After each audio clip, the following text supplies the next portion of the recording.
اللہم من احییتہ منا فاحیہ علی الاسلام ومن توفیتہ منا فتوفہ علی الایمان آمین آمین۔ کل نفس ذائقۃ الموت، یہ قرآن حکیم میں کئی دفعہ یہ آیت ریپیٹ ہوئی ہے کہ ہر جان کو موت کا مزہ چکھنا ہے، اور یہ بات بالکل طے ہے کہ ہر شخص کی موت کی جگہ، ٹائم، سیکنڈز تک اللہ تعالیٰ نے ڈیفائن کر دی ہے اس کی تقدیر میں، وہ آگے پیچھے نہیں ہو سکتی، نیور، ناٹ ایٹ آل۔ اور یہ جو بخاری مسلم میں آیا نا کہ جو شخص چاہتا ہے کہ اس کی عمر دراز کر دی جائے، اس کے رزق میں فراوانی ہو، وہ اپنے رشتہ داروں کے ساتھ حسن سلوک کرے، تو یہ بھی تقدیر میں لکھا ہوا ہوگا کہ اس کی عمر ہے 60 سال، لیکن یہ اپنے رشتہ داروں کے ساتھ حسن سلوک کرے گا، اللہ تعالیٰ اس کی عمر 70 سال کر دے گا، وہ بھی لکھا ہوگا، وہ 70 ہی ڈیفائن ہوئی ہے، وہ 60 کا 70 بننے کے بعد جو 70 ہے وہ اللہ تعالیٰ نے لکھا ہوا ہے، ٹھیک ہو گیا جی؟ تو یہ اللہ تعالیٰ کے یعنی فیصلے ہیں۔ قرآن حکیم بالکل واضح ہے، سورہ آل عمران میں آتا ہے کہ جب غزوہ احد کے موقع کے اوپر منافقین نے کہا نا کہ ہم نے اپنے بھائیوں کو منع کیا تھا کہ احد کے میدان میں نہ جاؤ ورنہ قتل ہو جاؤ گے، تو اللہ تعالیٰ نے فرمایا اگر ان کی موت کا وقت آ چکا ہوتا یہ خود کھنچے چلے جاتے اپنی مقتل گاہوں کی طرف، یہ اپنے آپ کو روک بھی نہ پاتے۔ پھر سورہ نساء میں آیا کہ تم اپنے آپ کو مضبوط قلعوں میں بھی بند کر لو نا، موت تمہیں وہاں پہ بھی آ کے جائے گی، وہ موت کو آپ ٹال نہیں سکتے، ایک لمحہ نہ آگے ہوگی نہ پیچھے۔ سورہ لقمان کے بالکل اینڈ میں آتا ہے نا کہ 5 علوم اللہ تعالیٰ کے ساتھ خاص ہیں، ان میں ایک ہے کہ کوئی جان نہیں جانتی کہ اس کو کس زمین میں موت آئے گی، ہاں اللہ تعالیٰ وحی کے ذریعے بتا دے، جیسے مسلم شریف میں حدیث ہے نبی صلی اللہ علیہ وآلہ وسلم نے غزوہ بدر سے ایک دن پہلے زمین پہ لکیریں کھینچ دی تھی بدر کے میدان میں، یہاں کل ابو جہل کی لاش ہوگی، یہاں عتبہ کی ہوگی، یہاں امیہ ابن خلف کی ہوگی۔ سر اب آپ عمر سیریز دیکھیں نا، وہاں آپ کو لاشیں پڑی ہوئی نظر بھی آئیں، ٹھیک ہو گیا جی؟ تو یہ آپ صلی اللہ علیہ وآلہ وسلم نے پہلے ڈیفائن کر دی تھی ساری چیزیں، تو یہ اللہ تعالیٰ نے آپ کو وحی کے ذریعے بتایا تھا، اللہ تعالیٰ بتا سکتا ہے اپنے پیغمبر کو، تو واقعی موت کا وقت مقرر ہے، وہ ٹل نہیں سکتا۔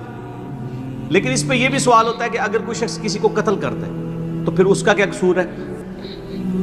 وہ اللہ تعالیٰ کا ایک قانون ہے، اس نے مرنا تو تھا، اس میں کوئی شک نہیں ہے، لیکن دنیا میں اللہ تعالیٰ نے رولز اور ریگولیشن کے ساتھ دنیا کو جوڑا ہوا ہے۔ سورۃ البقرہ میں آیا کہ قصاص میں انسانیت کی زندگی ہے، سورۃ المائدہ میں آیا جس نے ایک جان کو ناحق قتل کیا اس نے پوری انسانیت کو قتل کیا، اور جس نے ایک شخص کی جان بچائی پوری انسانیت کی جان بچائی۔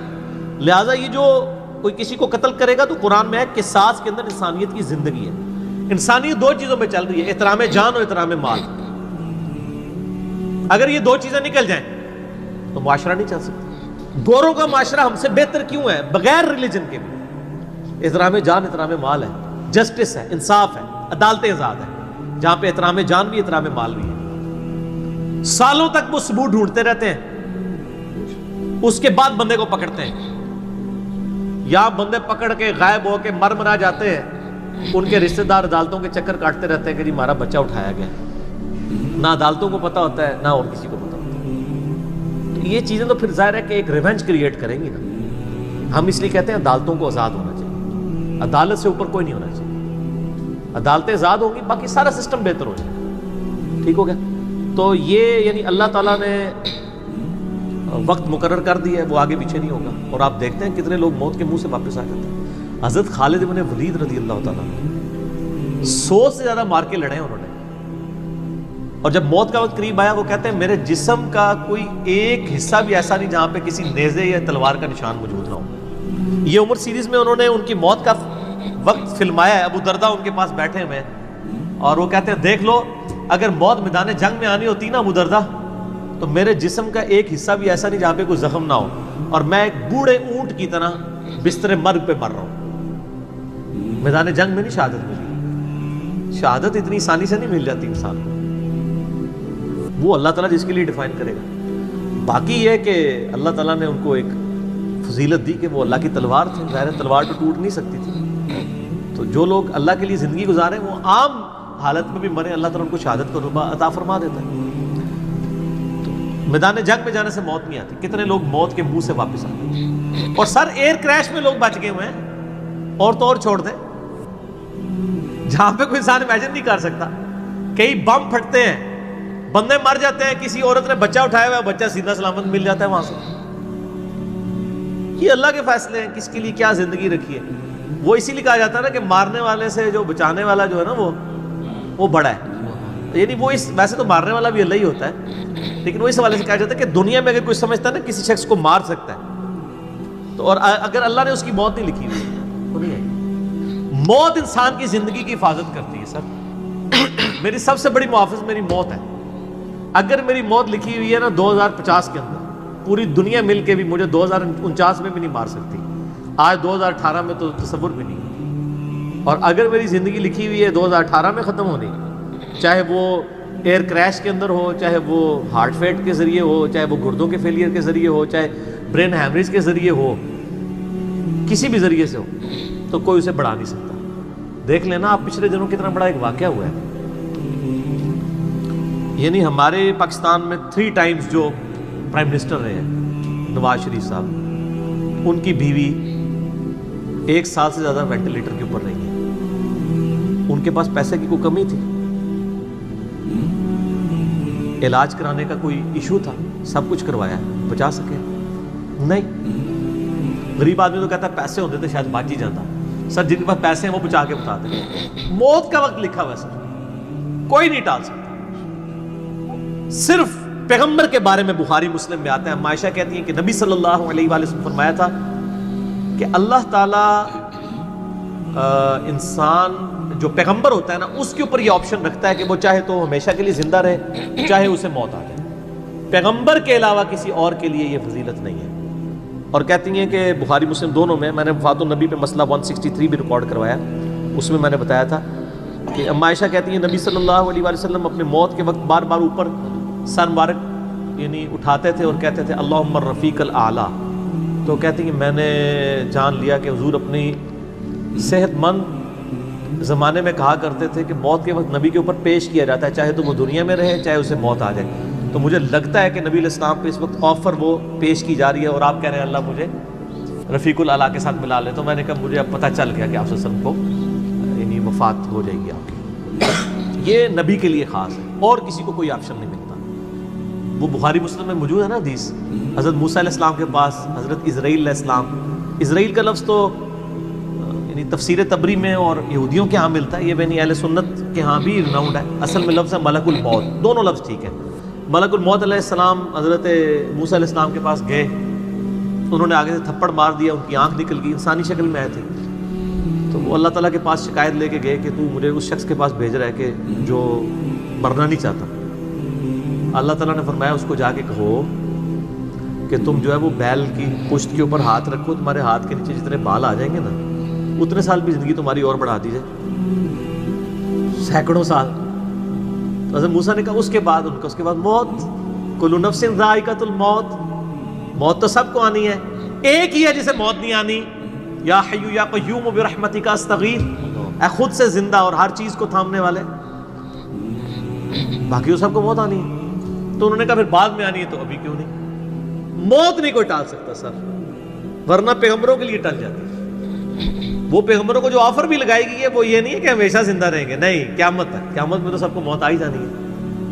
ٹھیک ہے نا. اور پھر ایک وہ وقت بھی ہوگا جب اللہ تعالیٰ پوچھے گا لمن الملک اليوم، تو کوئی جواب دینے والا نہیں ہوگا، سب کو موت آ چکی ہوگی. سارے فرشتے، جنات، انسان، مخلوقات، اللہ خود ہی جواب دے گا للہ الواحد القہار. سورہ المومن میں آتا ہے آج کے دن اس واحد قہار کی حکومت ہے.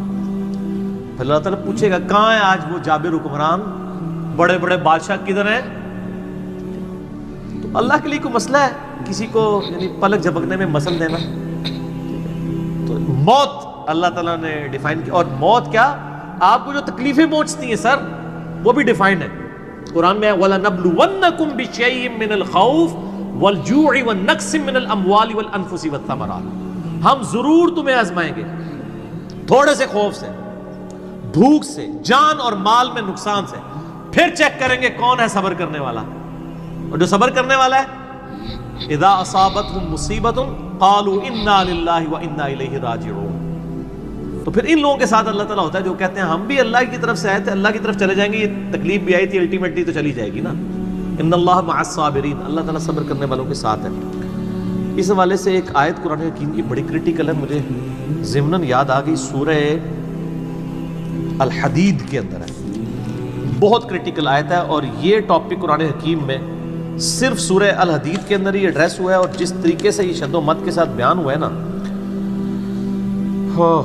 آیت نمبر 22-23، اعوذ باللہ من الشیطان الرجیم، ما اصاب من مصیبت فی الارض، کوئی مصیبت بھی زمین میں نہیں آتی، ولا فی انفسکم، اور نہ تمہاری جانوں میں، یعنی زمین پہ جتنے زلزلے آتے ہیں، طوفان آتے ہیں، سونامی آتے ہیں، قحط پڑتا ہے، یہ جتنے بھی عذاب آتے ہیں یا تکلیف آتی ہیں، اور نہ تمہاری جان میں، یعنی کسی کو کینسر ہوتا ہے، کسی کے گردے فیل ہوتے ہیں، کسی کی آنکھ ضائع جاتی ہے، کسی کے اوپر فالج کا اٹیک ہو جاتا ہے، کسی کو ہارٹ اٹیک ہوتا ہے، اللہ تعالیٰ فرماتا ہے یہ ساری تکلیف چاہے زمین پہ ہیں یا تمہاری جانوں پہ ہیں، الا فی کتاب من قبل ان نبرأها، وہ تو پہلے ہی ہم نے لوح محفوظ پہ لکھی ہوئی ہیں، اس سے پہلے کہ ہم ان کو بھیجے، ڈیفائن ہے، ہونا ہے کہ فلاں تاریخ کو اتنے بجے اس کے ساتھ یہ ہوگا، یہ ڈیفائن ہے۔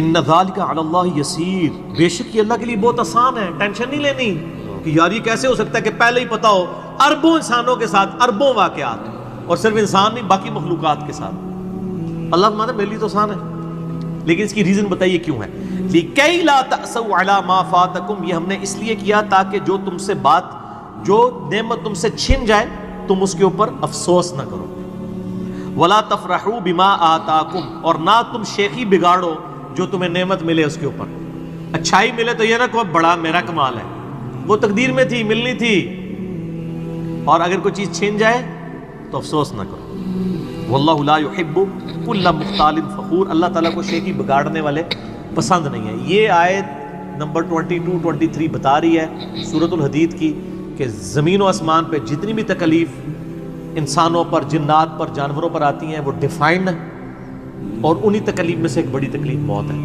وہ بھی ڈیفائنڈ ہے، وہ کوئی ٹال نہیں سکتا، کوئی کسی کی موت کو ٹال نہیں سکتا، اور نہ کوئی کسی شخص کو موت دے سکتا ہے۔ آپ دیکھیں لوگوں نے کتنی ایفرٹس کی ہیں، خود ہمارے نبی صلی اللہ علیہ وآلہ وسلم پہ کس قسم کی ایفرٹس کی گئی ہیں، اللہ تعالیٰ نے آپ کو کس طریقے سے مکے سے نکال کے مدینے تک پہنچا دیا، اور وہ بخاری مسلم میں بڑی مشہور حدیث ہے، آپ جو درخت کے نیچے آرام کر رہے تھے، تلوار سائیڈ پہ لٹکائی ہوئی تھی، ایک عرابی آیا دشمن، اس نے موقع غنیمت جانا کہ آپ سوئے ہوئے ہیں، اس نے تلوار اٹھائی اور نبی صلی اللہ علیہ وسلم کے یہاں پہ رکھ دی اور کہا محمد آج تجھے میرے ہاتھوں سے کون بچائے گا؟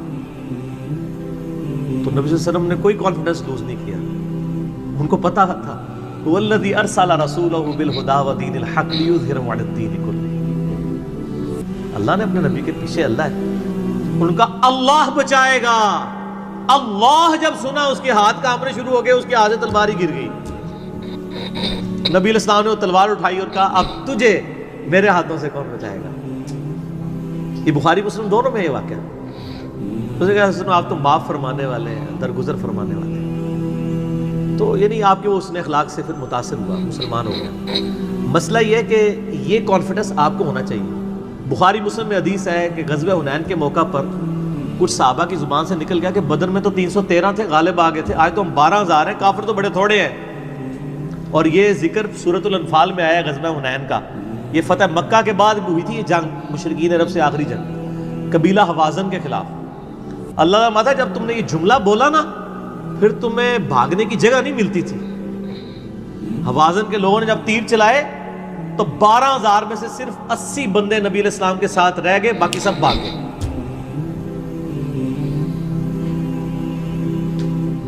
اور صحابہ کہتے ہیں، بخاری مسلم کے الفاظ ہیں، میں نے حضور کی معجزات والا جو لیکچر دیا ہے مسئلہ 131 ABCD، اس میں بتایا کہ نبی علیہ السلام اکیلے آگے جا رہے ہیں، انا النبی لا کذب انا ابن عبد المطلب، میں نبی ہوں اس میں کوئی شک نہیں ہے، اور میں عبد المطلب کا بیٹا ہوں۔ یہ رڈز پڑھتے ہوئے آپ صلی اللہ علیہ وسلم اکیلے آگے جا رہے ہیں، اور آپ صلی اللہ علیہ وسلم نے زمین سے یوں مٹھی بھری کنکریوں کی اور یوں کافروں کی طرف، اور فرمایا چہرے مسخ ہو جائیں، آنکھیں اندھی ہو جائیں، اور سب کی ہو گئی، مسلمانوں کو فتح ہو گئی، اور اسی کا ذکر ہے وما رمیت اذ رمیت ولکن اللہ رمی، اے نبی جو آپ نے کنکریاں پھینکی تھی وہ آپ نے نہیں پھینکی تھی، وہ اللہ نے پھینکی تھی، یعنی اللہ کا پیچھے ڈیوائن ڈیسیژن تھا۔ تو کافروں کے خلاف فتح ہو گئی مسلمان، یعنی نبی علیہ السلام کا کانفیڈنس لیول یہ تھا کہ اکیلے جا رہے ہیں، یہ نہیں دیکھ رہے کہ ہزاروں لوگ میرا ساتھ چھوڑ گئے ہیں، اکیلے فرنٹ سے لیڈ کر رہے ہیں. تو جن لوگوں کو یعنی اللہ پر یقین ہوتا ہے نا، ان کی یہی حالت ہوتی ہے، اور یہی صحابہ کرام کا یعنی یقین کامل تھا. اس لیے آپ دیکھیں نا، آپ عمر سیریز میں دیکھیں گے حضرت خالد ابن ولید جنگ یمامہ میں جب مسلمانوں کو شکست ہونے لگتی ہے اکیلے آگے جاتے ہیں. جنگ یرموک میں بھی ایسے ہی کرتے ہیں. تو جن کو اعتماد ہوتا ہے نا وہ پھر فرنٹ سے لیڈ کرتے ہیں کہ موت ٹال نہیں سکتی. موت کیا، تکلیف بھی جو آپ کو پہنچنی ہے، اور سر اسی کے ساتھ آپ زندگی گزار سکتے ہیں. اس کے بغیر آپ زندگی نہیں گزار سکتے، کڑ کڑ کے مر جائیں گے. آپ کس اس چیز کو کیٹر فور کر سکتے ہیں؟ ہم یقین کریں صبح اسکول بچوں کو بھیجتے ہیں تو دعائیں پڑھتے رہتے ہیں. کیا ہو سکتا ہے؟ ایکسیڈنٹ ہو سکتا ہے، وہاں پہ بچہ جھولے سے گر سکتا ہے، کسی کی ہڈی ٹوٹ سکتی ہے، کان پٹی پہ لگ جائے ڈیتھ ہو سکتی ہے. یار اتنی چیزوں کو کون کاؤنٹر فار کر سکتا ہے؟ اللہ. تو اللہ پہ توکل کریں، اور جب تکلیف آ جائے انا للہ و انا الیہ راجعون. صحیح مسلم میں حدیث ہے، نبی صلی اللہ علیہ وآلہ وسلم نے فرمایا جو شخص تکلیف کے وقت فوراً پڑھ لے انا للہ و انا الیہ راجعون اللہم اجرنی فی مصیبتی واخلف لی خیرا منہا، اللہ تعالیٰ اس کو اس کا بہتر نعم البدل عطا فرما دے گا. میرے یوٹیوب پہ کلپ بھی ہے اس دعا کے اوپر، مصیبت اور پریشانی کے حوالے سے یعنی بہتری کے لیے دعا، یہ کر کے لکھیں تو آپ کو کھل جائے گا. یہ آپ کو مشکات میں کتاب الجنائز چیپٹر میں پہلی جلد میں دعا مل جائے گی صحیح مسلم کے حوالے سے. ام سلمہ کہتی ہیں کہ جب میرا خامن فوت ہوا تو میں نے یہ فوراً دعا پڑھ لی، انا للہ و انا الیہ راجعون، ہم بھی اللہ کی طرف سے ہیں، اس کی طرف لوٹ کے جانے والے ہیں. اللہم اجرنی فی مصیبتی، اے اللہ مجھے اس مصیبت میں بہتر اجر عطا فرما، واخلف لی خیرا منہا، اور مجھے اس سے بہتر بدلہ عطا فرما. کہتی میں دل میں سوچ رہی تھی کہ اس سے بہتر مجھے خامد کیسے مل سکتا ہے؟ ابو سلمہ سے بہتر تو انسان حضور کے صحابہ میں بھی کوئی نہیں ہے.